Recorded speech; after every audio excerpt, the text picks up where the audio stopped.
لیے سامنے رکھوں گا. جو نگر ہے، نگر آپ کو پتہ ہے کہ جموں کشمیر اور کس طرح سے ان کی پاسنگ آؤٹ پریڈ ہوتی ہے. بسم اللہ الرحمن الرحیم. السلام علیکم ناظرین، میں بگڑے مسعود ہوں. آج 14 اگست ہے 2022. تمام اہل وطن کو یوم آزادی مبارک ہو. آج ہم اس موقع کی مناسبت سے دیکھتے ہیں کہ ہم نے پچھلے 75 سالوں میں کیا کھویا، کیا پایا اور کس طرف ہم جا رہے ہیں. جیسا کہ آپ کو پتہ ہے کہ دو قومی نظریہ 2 نیشن تھیوری قائد اعظم نے پیش کی، اور ان کا کہنا تھا کہ Hindus and Muslims at that time انہوں نے کہا تھا کہ بہت دو ڈسٹنکٹ قسم کے نیشنز ہیں، ان کی چیزیں آپس میں یہ بالکل نہیں ملتے ہیں. اور پھر فردر یہ کہا جاتا ہے کہ دو قومی نظریہ اس وقت کنسیو ہو چکا تھا جب پہلا ہندو مسلمان ہو چکا تھا. ششی تھرور ایک انڈین پولیٹیشین ہے اور آتھر بھی ہیں، انہوں نے کافی کتابیں لکھی ہیں. ان کے بقول جو RSS لیڈر تھے ساورکر، انہوں نے سب سے پہلے دو قومی نظریہ پیش کیا، اور ان کے بقول ہندوتوا کا کنسپٹ انہوں نے بیسیکلی دیا کہ ہندوز ایک الگ قوم ہے کہ اور ان کے کتاب کا نام ہندوتوا تھا. سو اس سے آپ یو کین میک آؤٹ کہ اس وقت سے کہ ہندوز کے اپنے ذہن میں بھی یہ چیز تھی کہ ہندو مسلم بالکل they are totally different. Stanley Wolpert ایک بڑے مشہور ہسٹورین گزر چکے ہیں. انہوں نے پاکستان اور انڈیا کی ہسٹری پہ کافی بکس لکھی. انہوں نے ایک بک لکھی جناح کے اوپر، محمد علی جناح کے اوپر، اور انہوں نے ان کے بارے میں لکھا. میں یہاں پہ پڑھنا چاہوں گا. Few individuals significantly altered the course of history. Fewer still modified the map of the world. Hardly anyone can be credited with creating a nation state, and Muhammad Ali Jinnah did all three. اس طرح کے انہوں نے اس سے complement ان کو پیش کیا. آزادی کے لیے ہمیں جن لوگوں نے قربانیاں دیا پاکستان بنانے میں اور بعد کی جنگوں میں اور وار آن ٹیرر میں، اور جو لوگ جس میں لوگ شہید ہوئے ہیں، جس میں فوجی اور سول لوگ شامل ہیں، ہمیں ان کی قربانیوں کا اعتراف ہے، اور ہم ان کی قربانی کو سلام پیش کرتے ہیں، اور اللہ سے ہماری دعا ہے کہ اللہ ان کے درجات بلند کریں. ابھی ہم بات کرتے ہیں چیلنجز اور اچیومنٹس یا ڈیفیکلٹیز ہماری کیا رہی ہیں پاکستان میں ان 75 ایئرس. ابھی میں نے بات کی تھی کہ دی کنسیپٹ آف 2 نیشن تھیوری، جس کے بیسس پہ دی پاکستان انڈیا واز ڈیوائیڈڈ. ابھی بھی پاکستان میں چند ایسے سوڈو انٹلیکچوئلز ہیں، لبرلز ہیں، وہ اس کنسیپٹ کو نہیں مانتے ہیں. اور جس طرح مثال کے طور پہ پرویز ہود بھائی ہیں، وہ کہتے ہیں Pakistan is in a state of confusion because Pakistan was born in a state of confusion. وہ اس کو کنسیپٹ کو بیسیکلی نگیٹ کرتے ہیں کہ 2 نیشن تھیوری کوئی چیز ہے ہی نہیں. جبکہ آج کے مسلمان جو انڈیا میں ہے، انہوں نے ریئلائز کیا ہے کہ 2 نیشن تھیوری کتنی امپورٹنٹ تھی. جس طرح آج کل وہاں پہ مسلمانوں کی حالت ہے، اس سے ہمیں اللہ کا شکر ادا کرنا چاہیے. اور قائد اعظم محمد علی جناح اور باقی لیڈروں کے مشکور ہے کہ انہوں نے انتھک جدوجہد کے بعد پاکستان بنایا. ہم نے بہت قربانی کی ہے، مگر ہمیں پاکستان کو قائم رکھنے کے لیے ابھی اور قربانی کرنا ہوگی. مسلمان مصیبت میں گھبرایا نہیں کرتا. سیکنڈ امپورٹنٹ چیز جو ہمارے پاکستان کی ہسٹری میں ہے، وہ مقبوضہ جموں اینڈ کشمیر ہے. پچھلے 75 سالوں سے کشمیر کے لوگ نسل در نسل قربانیاں دیتے ہوئے آ رہے ہیں. لاکھوں لوگ شہید ہو چکے ہیں. ہیومن رائٹس کی وائلیشن ہو رہی ہے. پچھلے 2019 میں آرٹیکل 370-35A کو انڈین کانسٹیٹیوشن سے ختم کر دیا گیا ہے. ایک ڈومیسائل کانسیپٹ ایشو کیا ہے، اور انٹروڈیوس کیا گیا ہے، اور جس کے بدولت وہ آؤٹ سائڈر انڈینس کو لا کے وہاں پہ سیٹل کر رہے تاکہ ڈیموگرافک امبیلنس ہو. اور انٹرنیشنل کمیونٹی اس سلسلے میں یونائٹڈ نیشن سیکورٹی کونسل کے ریزولوشن کو نظر انداز کر رہی ہے. اس کے بعد انڈیا ہے. India basically obsessed with Pakistan. India نے آج تک پاکستان کو ایز اے سوورن اسٹیٹ اپنے پڑوس میں قبول نہیں کیا. ایک تو کشمیر کا مسئلہ، اور ساتھ ساتھ کیونکہ پاکستان ریجن میں واحد اسٹیٹ ہے جو اس کو جنہوں نے انڈیا کو چیلنج کیا ہوا ہے. سو دیئر فور وہ سمجھتا ہے ان کی جو ہیجمینک ڈیزائنس ہیں ریجن میں، اس کے راستے میں سب سے بڑا ہرڈل ہے وہ پاکستان ہے. تو اس سلسلے میں ان کی بالکل کوشش ہے کہ کسی بھی طریقے سے پاکستان کو ڈسٹیبلائز کیا جا سکے. اور اسپیشلی جب سے سی پیک سٹارٹ ہوا ہے تو انڈیا نے اپنی جو ایکٹیویٹیز ہے وہ انکریز کی ہیں، اور ان کی ساری کوشش ہے کہ پاکستان کے اندر انسٹیبلٹی کریٹ کیا جائے. اور اس سلسلے میں وہ تمام وسائل کو بروئے کال تمام حربے استعمال کر رہے تاکہ پاکستان کو کمزور کیا جا سکے. افغانستان جو ہے کہ ہمارے پڑوس میں ہمارے مغرب میں ملک ہے، بدقسمتی سے افغانستان کے ساتھ بھی ہمارے تعلقات بہتر نہیں رہے. شروع سے انہوں نے ایک نام نہاد ڈیورن لائن کا ششرہ چھوڑا ہوا تھا، اور 1979 کے بعد جب رشین انویژن وہاں پہ ہوا تو اس کے بعد بھی پاکستان میں انسٹیبلٹی سٹارٹ ہو چکی تھی، کیونکہ اس وقت کی کھات اور KGB نے مل کے پاکستان میں دھماکے اور لا اینڈ آرڈر سچویشن انہوں نے کریٹ کرنے شروع کر دی تھی.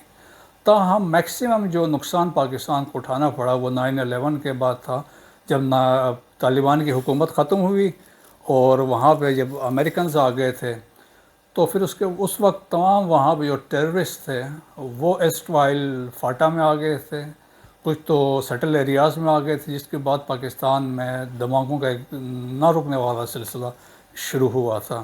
سو افغانستان کو پھر اس دوران جو پیریڈ تھا اسپیشلی 20 سال کا بٹوین کرزئی اور Ashraf Ghani, so that was the worst time, جس میں بیسیکلی افغانستان کو رن کر رہا تھا را، اور باقی سارے ان کے انڈر کمانڈ تھے، NDS بھی ان کے لیے کام کر رہے تھے. اور اس دوران جتنے دھماکے پاکستان میں سارے را نے کروائے، اور 66 ٹیررسٹ کیمپس تھے افغانستان میں جو براڈ ڈائریکٹلی اس کو یوز کر رہا تھا.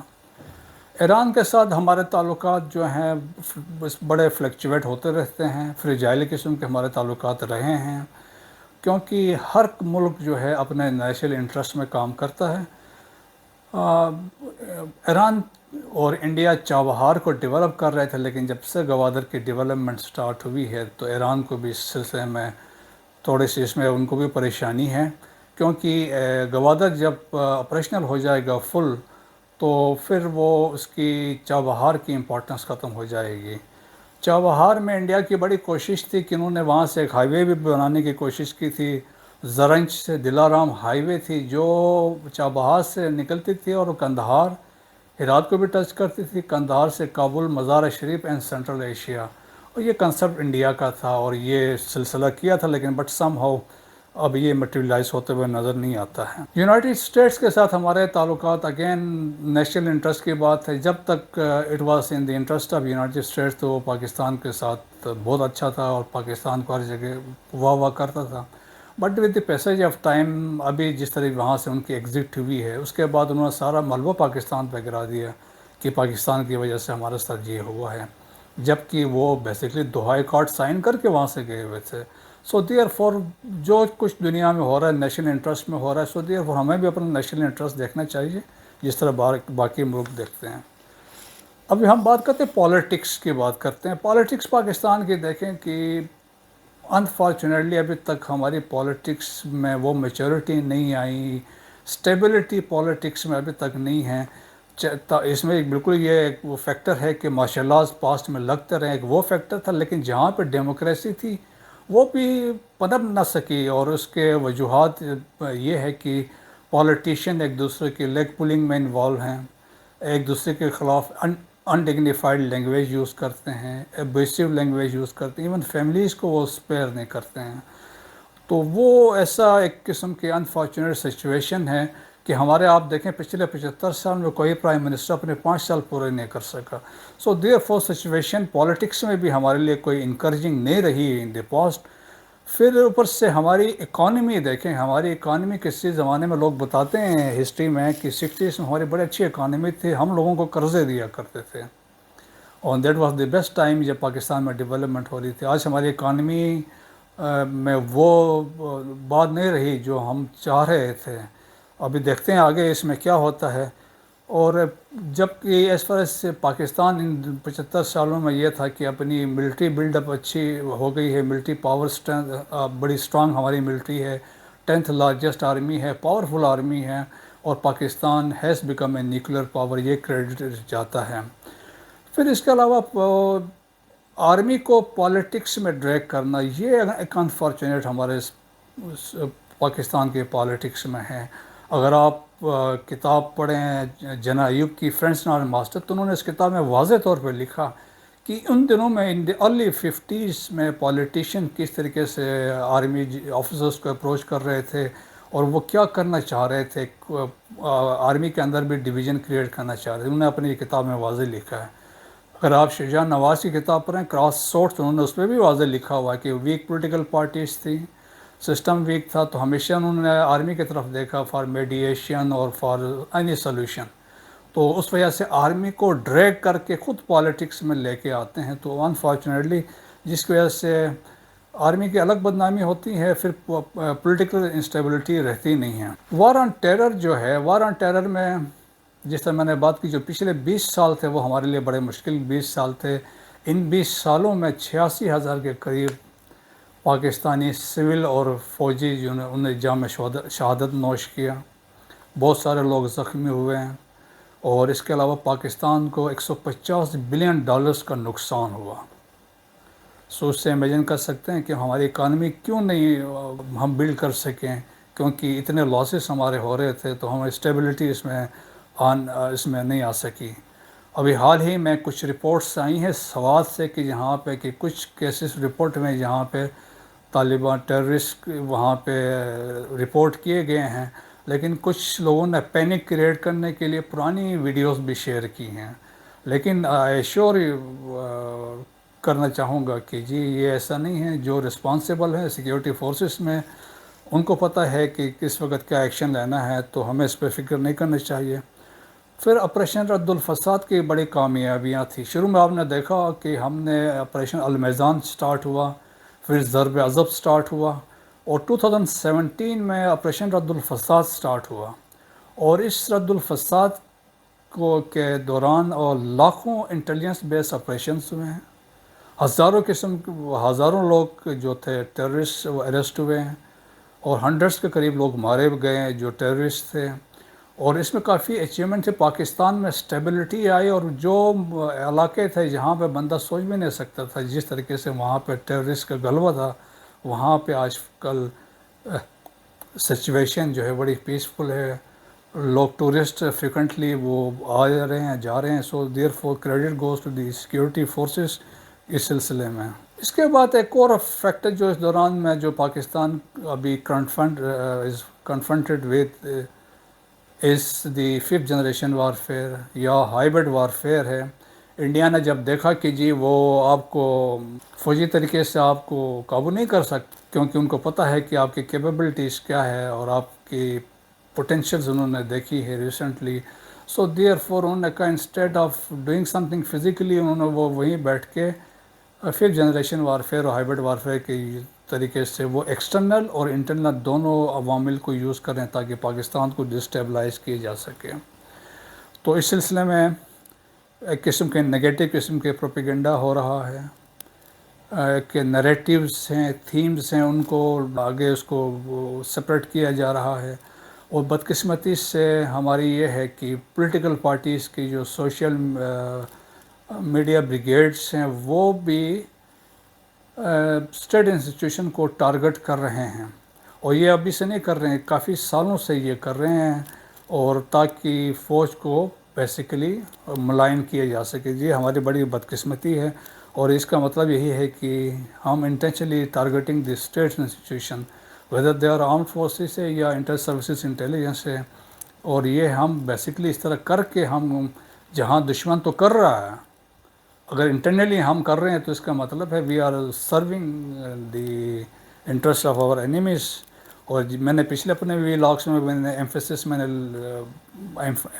میں نے لے کیا تھا on army as a centre of gravity. ایک سینٹر آف گریوٹی آپ کا لا الہ الا اللہ ہے جس نے تمام اکائیوں کو متحد رکھا ہے، اور سیکنڈ پاکستان آرمی ہے جس نے آپ سب کو از اے بائنڈنگ فورس سے پاکستان آرمی ہے جس نے سب کو متحد رکھا ہوا ہے۔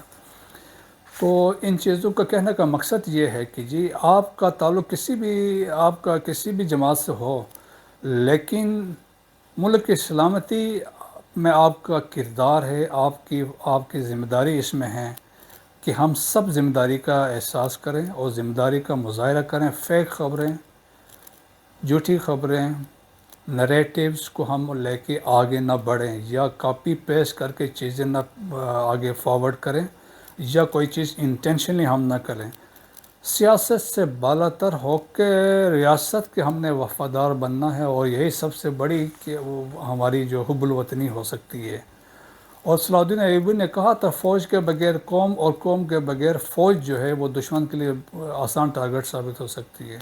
اور یہی چیز ہے، کیونکہ فوج پاکستان آرم فورسز وہ اسٹنڈ ڈرا کرتی ہیں قوم سے، اور پاکستانی قوم یقیناً افواج پاکستان کے ساتھ ہے، اور ہمیں ایز عوام کو ایسے عمل میں شریک نہیں ہونا چاہیے جس کی وجہ سے افواج پاکستان کے ساکھ کو نقصان پہنچ سکے۔ ہمیں افغانستان کی سچویشن، لیبیا کی سچویشن، عراق کی سچویشن، یمن کی سچویشن کو اور لیبیا کی سچویشن، ہمیں ان کو دیکھیں اور سوچیں۔ اگر آپ کی فوج نہیں ہوگی تو یہ صورتحال ہو سکتی ہے۔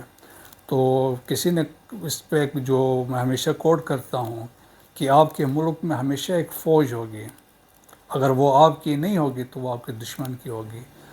تو اسی لیے ہمیں مل کے تمام قوم مل کے ہم نے پاکستان کی مفاد میں، پاکستان میں تعمیر و ترقی میں اپنا کردار ادا کرنا ہے۔ آج کا ویلاگ دیکھنے کا شکریہ۔